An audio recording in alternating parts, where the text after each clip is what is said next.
you're in third grade, fourth grade, or fifth grade, you're going with Jaime Garcia, otherwise known as Jamie. We don't really have the Yankees pitcher here.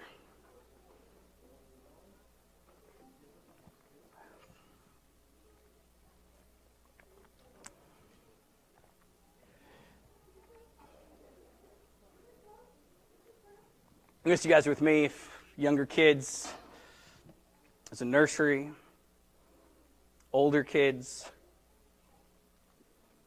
from, 6th grade to 100, are with me. And it was more than an instruction or a command from God. The Bible's filled with instructions and commands from God. The Bible's filled with them. But this is more than that.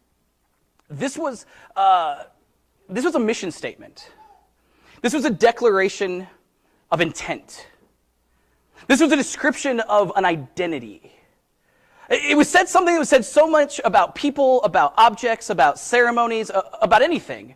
It was said so much that it became a mantra, the sort of thing you'd repeat over and over and over and over and over again until you don't have to say it anymore. Something that was just repeated until there came a point where it was part of a people's DNA, of their blood, of their bones. Be holy, God said, because I am holy. One of the first things God said to his people when they became a people. A summation of all that he would tell them otherwise. Something that in one sentence encapsulated exactly what it was they were supposed to be was this: be holy because I am holy. Be holy because I am holy. Right from the beginning, God's people are told that they should be holy because God is holy. Now, a few weeks ago, we talked about this idea of holiness. We talked about the fact that a lot of Christians get this wrong, okay? A lot of Christians talk about holiness as if it simply means don't sin. So we hear be holy, and we hear in our minds, we translate that. It's a weird thing we do. We hear be holy, and we hear, instead of be holy, we hear don't sin. That's what we hear in our minds. We translate that from be holy to don't sin. But this instruction that we're supposed to be holy because God is holy should tell us how wrong that is. You see, imagine if one day a mermaid came to you and said, don't have legs because I don't have legs. I mean, that wouldn't make any sense, right? Every mermaid I've ever met didn't need to tell me that they didn't have legs.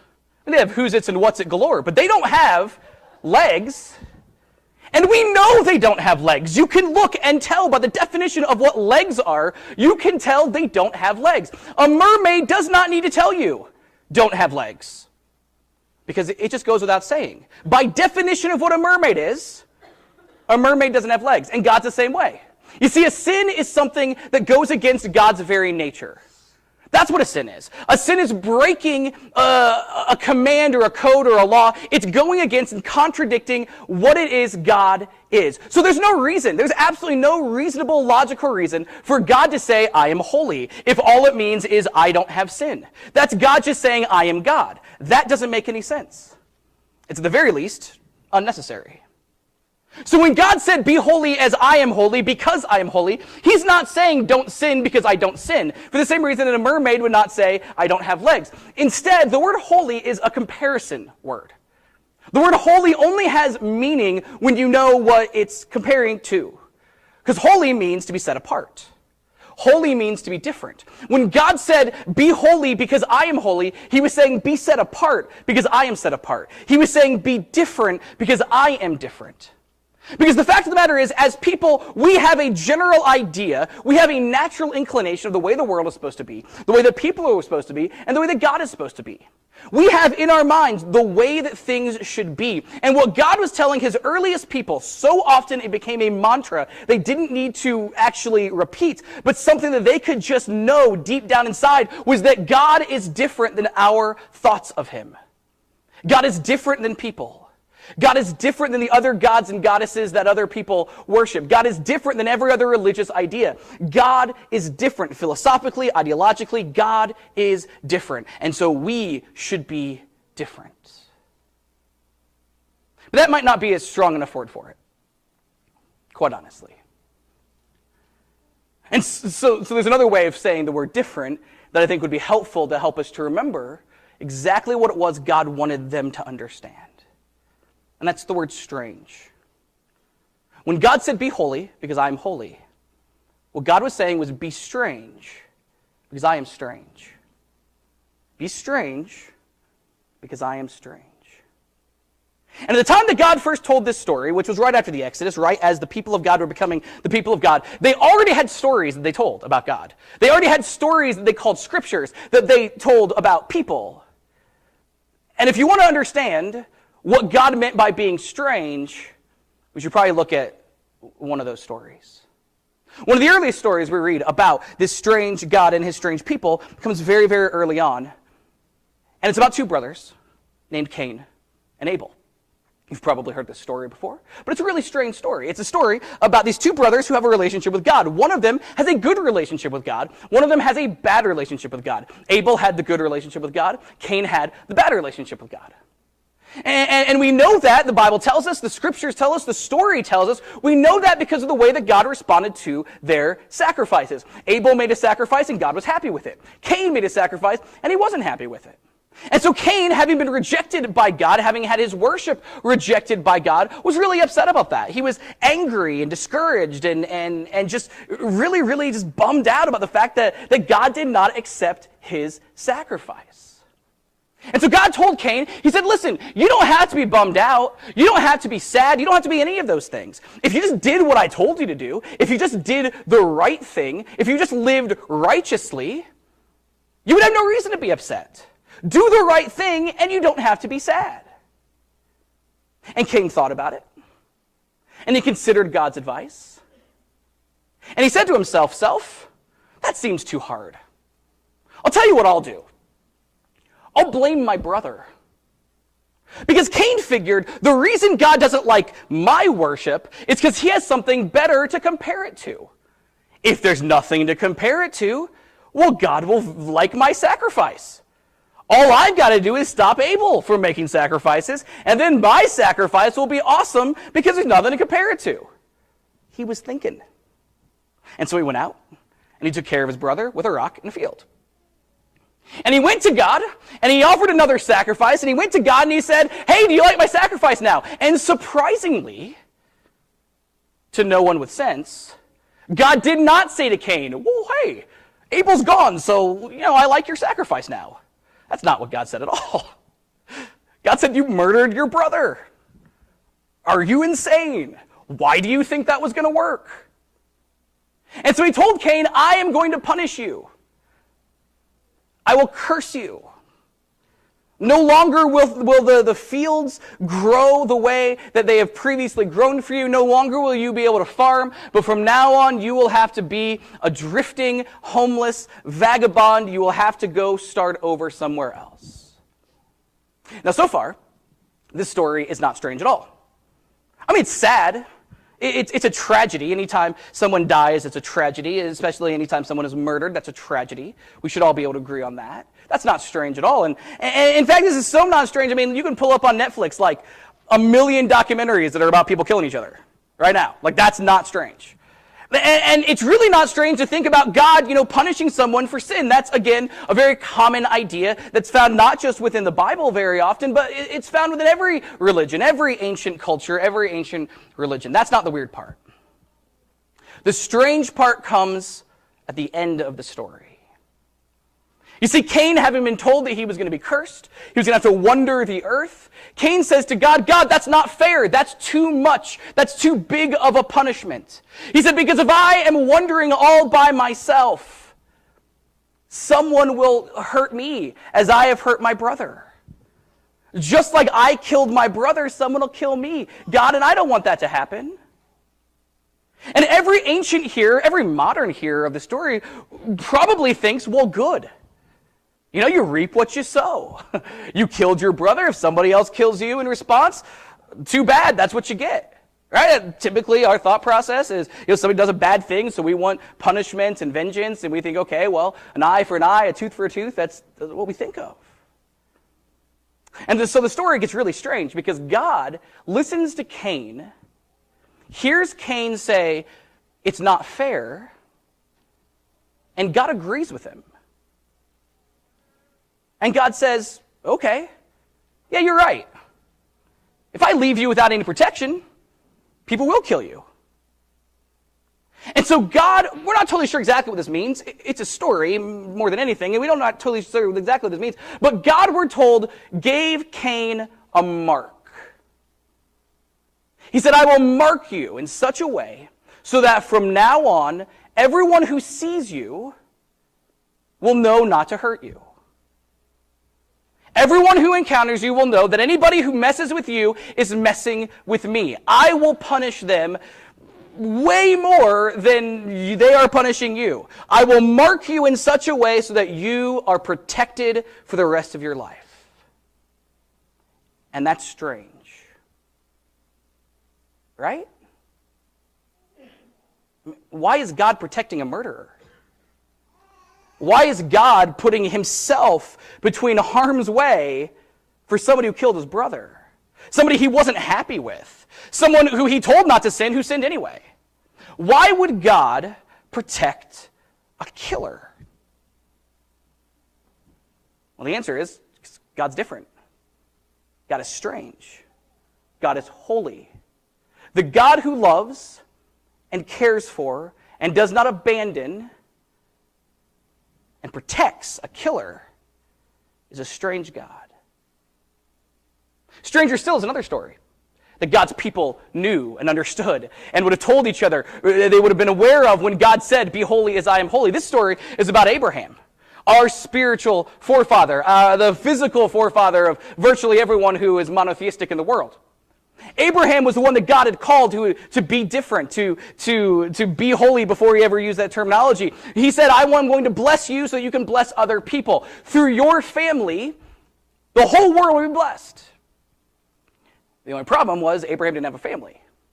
It's real tough to bless the world through a family that doesn't exist. Because Abraham's wife Sarah couldn't have children. And so they tried and they tried and they tried for decades. They tried. They were 100 years old. They'd been trying to have a baby and it didn't work. Until one day it did. It was a miracle child. His name was Isaac. And he represented hope, not just for Abraham and Sarah, but understanding who Abraham is and his role in history, he was hope for all of God's people forever. And then one day, God told Abraham, I want you to do something. I want you to sacrifice your son. Now, to us, that might sound a little bit sanitary, a little bit cleaned up. So let's actually discuss what God was actually telling Abraham to do. What he was telling Abraham to do was take his son, go to a mountain, build an altar, tie him to the altar, stab him in the chest till he was dead, light the body on fire, and do so in the name of God. That's what God meant when he told Abraham, I want you to kill your son. And to us, that's very strange. And to us, this is one of those stories that we read and we think, oh man, what a monster. I mean, that doesn't sound like a God that we can have any sort of real relationship with. I mean, if God would ask us to kill our children, how can we love that God? How could we even know that God? That God is so far removed. That God is so different and odd and from another planet. How could we possibly have any sort of relationship, especially one built on love and worship? How could we do that with a God who demands we kill our children? And if that's what you're thinking, yeah, me too. I get it. But that's us with modern ears. That's us with sensibilities that are not 4,000 years old. To the ancient folks who first told this story, there is nothing strange about God asking for a sacrifice. In fact, that is absolutely as par for the course as anything could be par for the course. Every ancient religion, every ancient culture, every ancient people, they were all very religious. I mean, this idea of not being religious is a very modern thing. Every ancient culture understood that sacrifice was part of knowing God. They all knew that. Every ancient culture, every ancient people had this idea of God that God demands blood. Nothing strange at all about God asking for blood. And there's nothing strange at all about God asking for the blood of a human, the blood of a child specifically. We can look and document every ancient religion has some group of people somewhere killing children. It's horrible and heinous and awful, and I'm not pretending it's not, but it's also real normal. There is nothing strange at all about a story of God asking Abraham to kill his son Isaac. Nothing strange at all. If you were an ancient Jewish person, you would hear that and say, well, yeah, that's what God does. That's what the gods do. That's how we're supposed to act. And so that makes the end of the story really, really strange. Because Abraham did exactly what God told him to. He went to a mountain and he built an altar and he tied his son down and he picked up a knife and he went to go stab him in the chest until he was dead and so he could light him on fire. And as he was going to kill his son, a voice from heaven stopped him and said, Abraham, do not touch that child.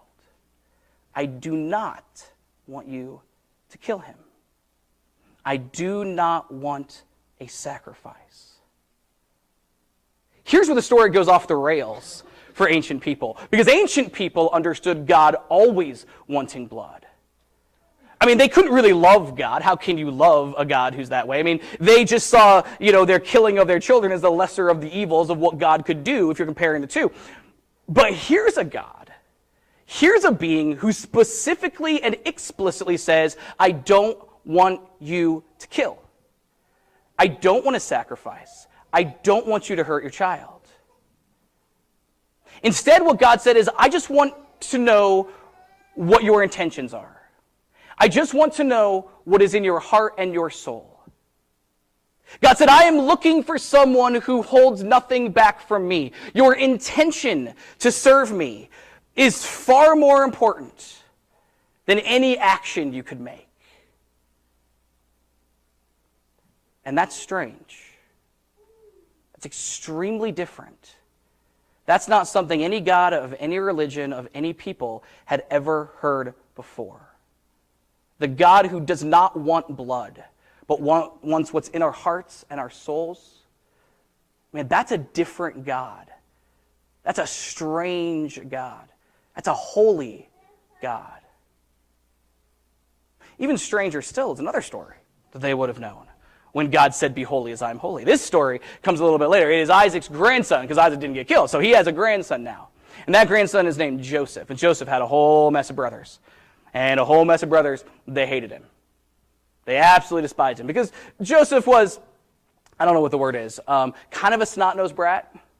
It's a theological term. It's a little bit different in the Hebrew, but it roughly translates to snot-nosed brat. Joseph, he was quite full of himself. He believed that he was special and different, not in a special like be better, but in a special like, oh, I am God's gift to the world, is how Joseph felt. And his brothers hated him for it. And so they decided to channel their inner Cains and get rid of him. And so they said to themselves, let's get rid of him forever. And so what they do is they decide to sell him into slavery.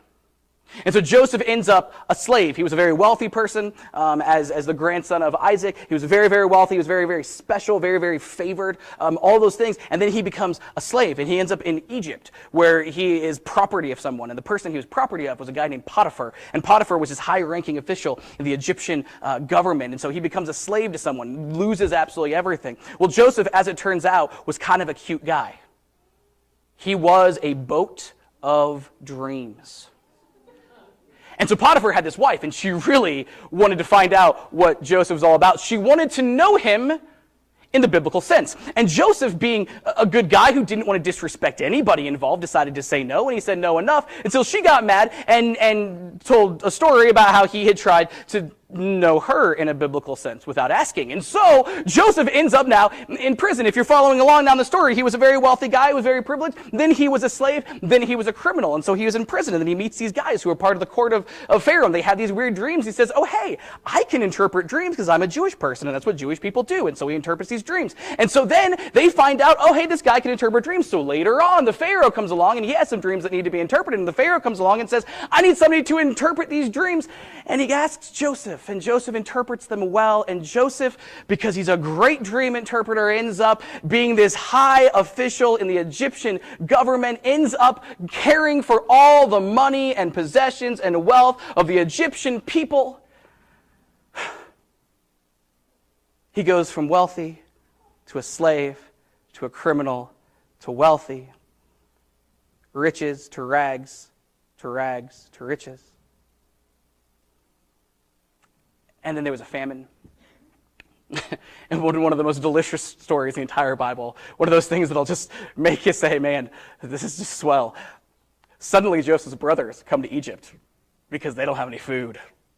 And Joseph, being the sort of guy who plans ahead, planned for some food.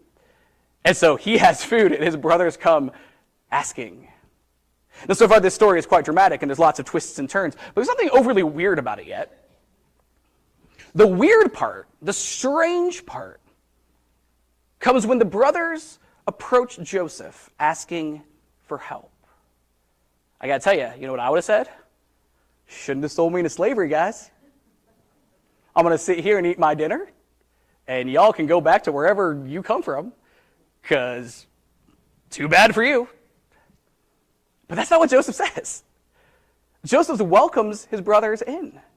He says he forgives them, tells them not to worry about the past. And then he says something exceedingly strange. He says, you meant to hurt me, but God took what you did and used it to bless me. You intended this to harm me, but God intended this to help me. That's really strange, you see, because ancient people particularly, I mean, modern people do the same thing, by the way, but ancient people particularly see wealth and power and freedom as things God gives. So if somebody doesn't have wealth, if somebody doesn't have freedom, if somebody is a criminal or a slave or whatever, they understood that as God abandoning them. They understood that as God turning his back on them. They understood that as God saying, I'm passing judgment on you. And yet Joseph said, that's not the truth. God took my slavery. God took my prison stint. God took all of these terrible things and used them for my good and, oh, by the way, your good. A God who does not bless through wealth. A God who does not bless through happy circumstances, but a God who overcomes the evil of humanity with his own intrinsic, unconditional goodness. Well, that's strange. That's a God who is holy. Now, we could spend all day doing this. We could go through every story of the Bible and explain why God is just a little off-center.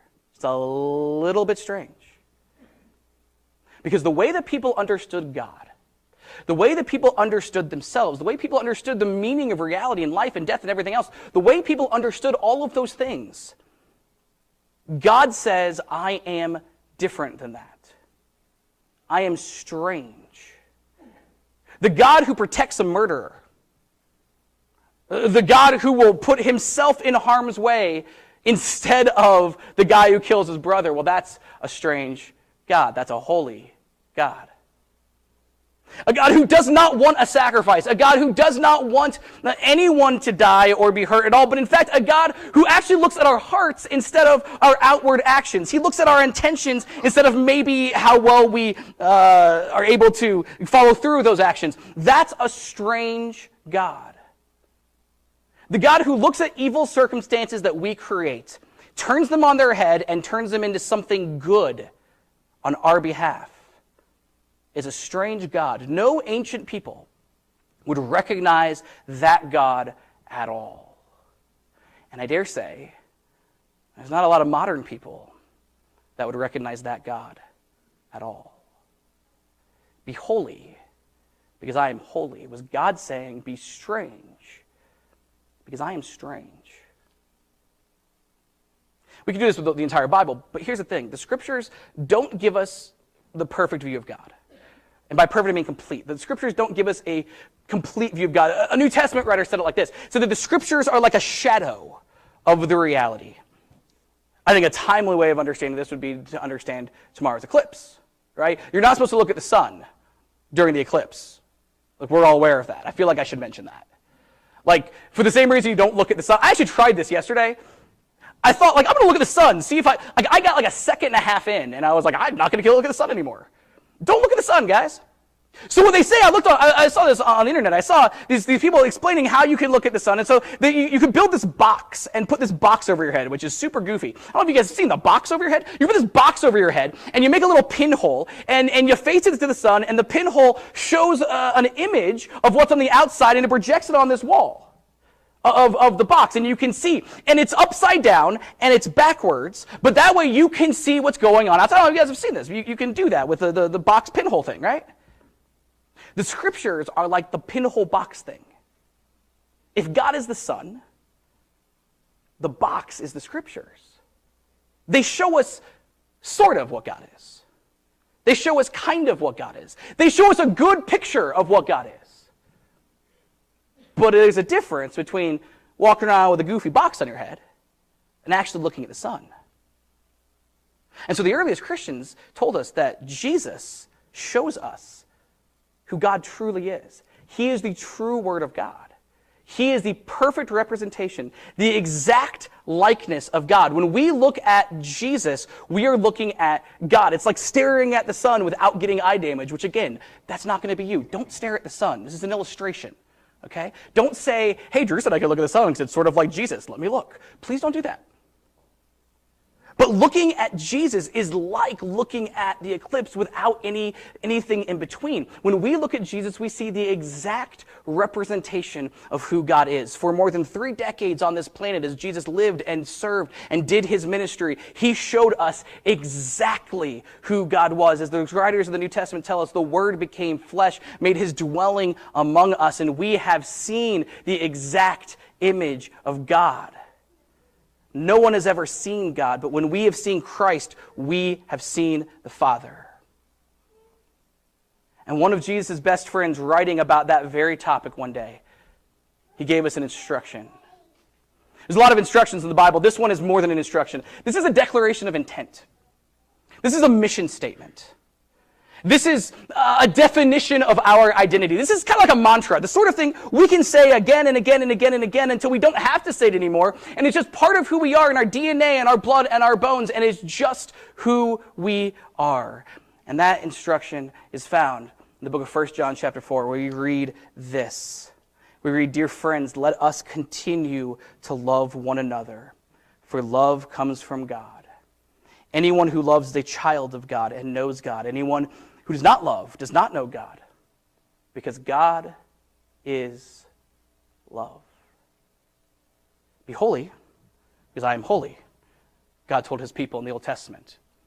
And that was to be how they identified who they were. They were to be a strange people. And then we got a better picture of exactly what that strangeness meant. And we see fully that picture.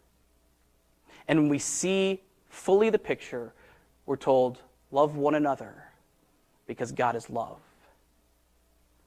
That's who we are. No matter what else we identify with, no matter what else we might believe, no matter who else we might be, no matter what else our personalities are drawn to, no matter what else we are to be people who love above and beyond anything else, because God is love. At the end of the day, we become what we worship. We will reflect what is most important to us.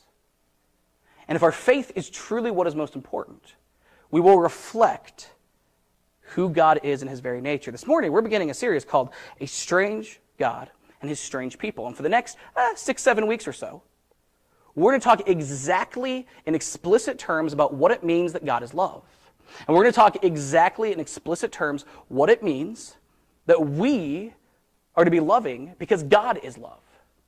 We're going to talk about that very, very explicitly, very, very specifically. We're going to talk very specific, get real down to brass tacks about what it means to be loving and what it means for God to love us. But this morning, as we begin this series, We need to introduce ourselves to our marching orders, to our mission statement, to our declaration of intent, the sort of thing that can become a mantra, something we repeat again and again and again and again and again until we don't have to say it anymore because it is just who we are. This morning, a foundation of the rest of this series and hopefully a foundation for our lives is this. Because God is love, we are called to be people of love. Because God is love, we are called to be people of love. Now, if this sermon ends this morning, I've wasted all of your time. If this has nothing to do with your Tuesday afternoon, this has nothing to do with your Thursday evening, then you should not have shown up because, well, who cares? What's it matter? It was just a fancy speech that made a joke about some mermaids, and here we are. But the truth of the matter is this. We have to recognize that theology is important. What we believe about God is of vital importance. How we see God changes everything about who we are. Okay, great. We believe in God. Cool. I can accept that anybody in this room, we believe in God. Great. But the question is, what does that actually mean? Do we believe in a God that is normal? A God that other ancient people may have believed in? A God that other religious folks might believe in? Or do we believe in the strange, holy God defined by love the Bible teaches about and that Jesus perfectly showed us? Is that what we believe? And as we evaluate what we believe about God, we have to understand how important this truly is. Because here's the fact of the matter. There's a one-to-one correlation between what we believe about God and what we do as people. The fact of the matter is this. When God said, "Be holy because I am holy," he was teaching his people, what you think about me is what you will become. When we read in the New Testament that we're to be loving because God is love, we're being told the foundational assumption there is that what we believe impacts who we are as people. Let me be a little more specific. If we believe in an angry God, we will become angry people. If we believe in a vengeful, punishing God who just is looking for an excuse to thump somebody, well, we're going to become hammers, and all we're going to see is nails. If we believe in a God who barely likes humanity, much less loves them, well, we're going to be people who can barely stand the people around us, much less love them. If that's the God we believe in, those are the people will we be. Bad theology creates a terrible world. There is a one-to-one correlation between our beliefs and our actions. And on the other hand, if we believe in a God of love and mercy and understanding and grace and compassion, a God who loves unconditionally because he can't help but love unconditionally because he is himself love. If that's the God we believe in, that's the people we will become. Good theology creates a beautiful world. Bad theology creates a terrible one. But good theology creates beauty and grace. And so for us, we have to make darn sure that the voices we are listening to represent Jesus. I got to tell you, we live in a world where there's a lot of voices vying for your attention. There's a lot of people who just want you to listen to them. And there's a lot of those voices who want you to listen to them who say, "Well, I'm a Christian. Yeah, I'm a Christian." The question is not, do they call themselves a Christian? The question is, are they pointing to the Word of God that we see in Christ? Are they pointing to the exact representation of God? Do they point to the strange and holy creator of all things who is defined by love that we see in Christ Jesus? If the answer to that is no, I don't care what they call themselves. I don't care if they say they are Christians. We ought not to listen. Because when we do, what we believe about God is shown in our hands and in our lives. And if we believe a terrible theology about God, we will create ugliness in this world. And so we need to have a very good filter. And that filter needs to be Jesus. If someone points to the gospel, great, wonderful. Let's let that voice influence us and impact us as we are to be people who love because God is love. And if not, well, let's keep looking for those good voices who are showing us Jesus. This morning, the musicians are going to come forward. They're going to sing us a song. We offer an invitation each and every week. That invitation is to take God up on his promise, on his offer, to take God up on what he has said he is, who he has said he is. The Bible teaches that when we believe in who Christ is, we believe what he has said, we believe that he is love, that we are to repent and be baptized. That's a decision. We repent, we turn our backs on who we used to be, and there's a symbolic act in baptism. We're washed in some water, we go down in some water, it's like our old selves being put to death. We get out of that water, it's our new selves being born again, brand new. The Bible promises that at that point, God gives us his Spirit for all eternity. He washes away our sin for all eternity, and we are new people. People who are a strange people of a strange God. People of unconditional, unrelenting, universal love. If you've never made the decision, Nice Warm Baptistry, all sorts of people can do. Duncan, let's talk. If you're an immersed believer in Christ, looking for a perfect church home, this place is not it. But we do serve a perfect God. We want to connect, we want to call, we want to cultivate. We want to meet new people, we want to share the gospel, and we want to grow up ourselves. And in all that we do, we want to live by the mantra, that thing that is more than a command, that because God is love, we love one another. As we stand and as we sing.